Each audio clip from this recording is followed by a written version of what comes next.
Талайбек Айтмаш, сізге сөз. Рахмат, Дастан Далбаш.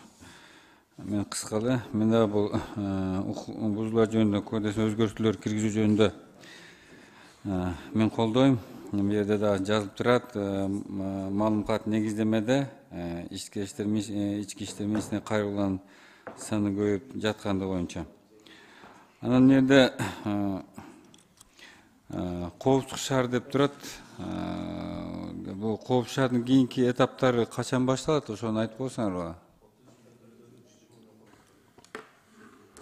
Урматтуу Талайбек Айтмаматович, өзүңүзгө маалым болгондой бул коопсуздук шаардын кийинки этаптарын өткөзүү боюнча мамлекеттик саясатты бул Министерство цифрового развития өткөзөт.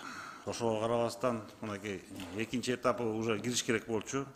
2020 жылы кирмек болчу, бирок 2020 жылы жана пандемия башталып калып, дагы отсрочка болуп келатып, аякы срогу 10 март 2022 жылы ишке ашыш керек болчу. Ал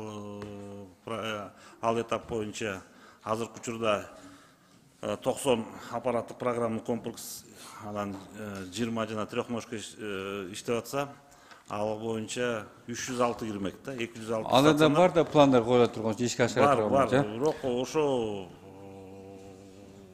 жана инвесторлар, ошо Кытайдын Zhengzheng Scientific Technology деген компания өз убагында ушу милдеттерин аткарып алган үчүн Минцифра азыр деген соттошуп атат. Рахмат. Азамат мырза, мындай да негизинен мына алыскында трассаларда ошо жана видео тасма жок эмесинен ошо жерде жана катуу ылдамдыкта өтүп мындай авария кырсыктар көп болуп атат да. Ошон үчүн мен ошону сурадым да.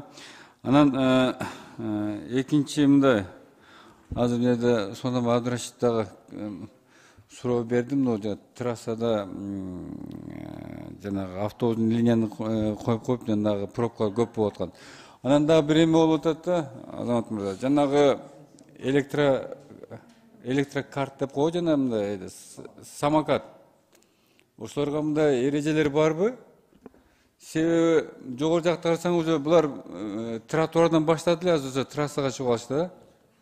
Кээ бирөө уже мындай ошо боюнча мындай сурап атат да, ошолорго мындай мыйзам бар эреже жанагы бузуулар боюнча.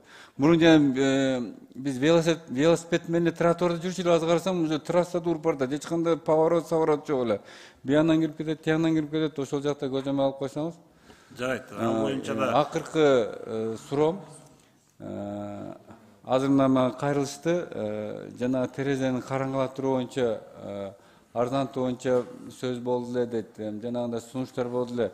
Жаңы автоунаалар боюнча ошол эле суммада калган поэтапно машинелердин караңгы боюнча сөз болду дейт. Ошо маселе кандай болуп атат? Бул маселе боюнча өзүңүзгө маалым болгондой, бул тармакты экономика министрлиги карайт. Бирок ага карабастан биздин ички иштер министрлик тарабынан сунуштар берилген. Өзүңүз билесиз, ушу 2 айлык акция кылалык деп, ушу 80 миңди 50 миңге чүрөлүк деп. Бирок комиссиянын негизинде чечилет экен анда бул. Өкмөттүн токтому менен чечилет. Рахмат. Токтому менен чечилет, бирок деген бүгүнкү күндө бүт согласование өткөн, өкмөттө каралды. Министрлик кабинетинде каралды. Рахмат, негизи жана алда айтып кеткен, мен мыйзамды колдойм. Рахмат.